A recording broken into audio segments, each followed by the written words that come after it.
Thank you, Mr. Chairman. Mr. Bernanke, if you don't mind, would you tell me whether or not you do your own shopping at the grocery store? Yes, I do. Okay, so you're aware of the prices. But, you know, this argument that the prices are going up about 2%, nobody believes it.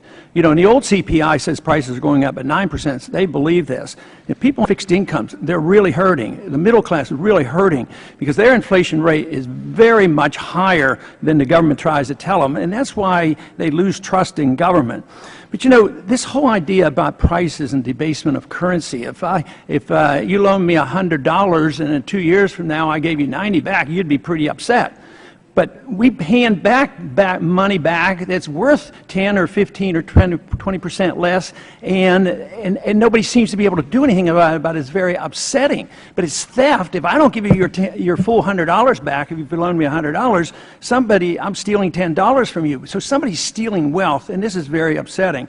But you know, in January at one of your press conferences, you said that you sort of poked a little bit of fun at people to downplay the 2% inflation rate. But if you say it's 2 and I say it's 9, it's compromised for the sake of argument that it's 5%.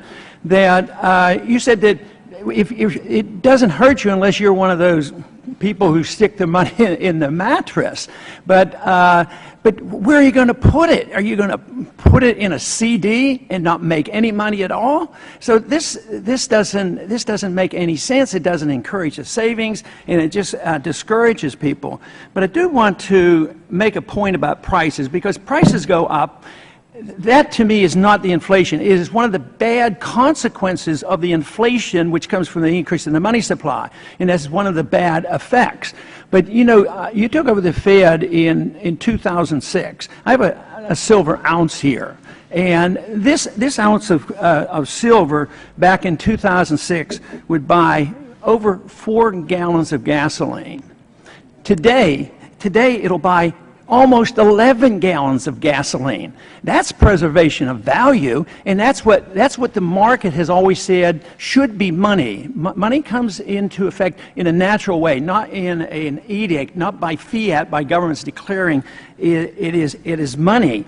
But why is it that we can't consider, you know, the two of us, an option? You love paper money. I think money should be honest, constitutional, still on the books, gold and silver, legal tender. Why don't we use it?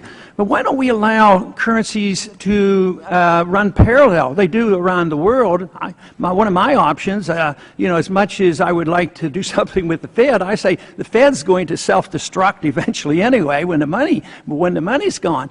But why wouldn't we legalize competing currencies? Why couldn't people put this in a mattress and get 4 or 5 times much of the value in a few years? So the record of what you've done in the last 6 years is destroy the value of real money, of paper money. At the same time, real money is preserved.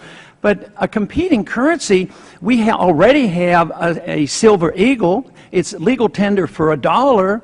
And some people say, well, it's legal tender, it's $1, it's on the books, and they use it, and they get into big trouble. The government comes and closes them down, and you can get arrested for that. But what would be wrong with talking about parallel currency and competing currencies? This is something that Hayek talked about, something that I think would be a compromise, and that we could work along those views. First of all, good to see you again, Congressman Paul. Just one word on the inflation. Of course, those numbers are constructed by the Bureau of Labor Statistics, not by the Fed. They're independently constructed, and I think they're done in a very serious and thoughtful way. On alternative currencies, nobody prevents you from holding silver or gold if you want to. It's perfectly legal to do that. And you're also it's also perfectly fine to hold other currencies, euros or yen or whatever else.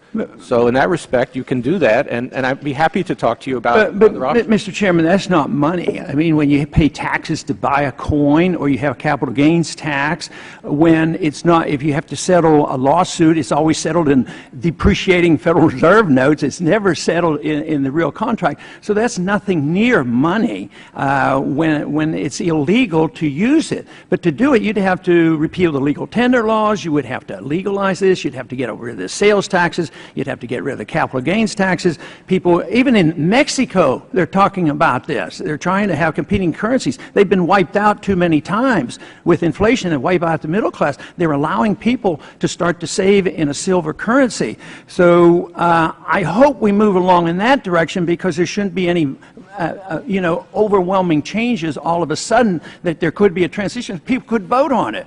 Maybe they'll give up on the Federal Reserve note and vote for real money. I'd be very happy to talk to you about it. Thank you very much.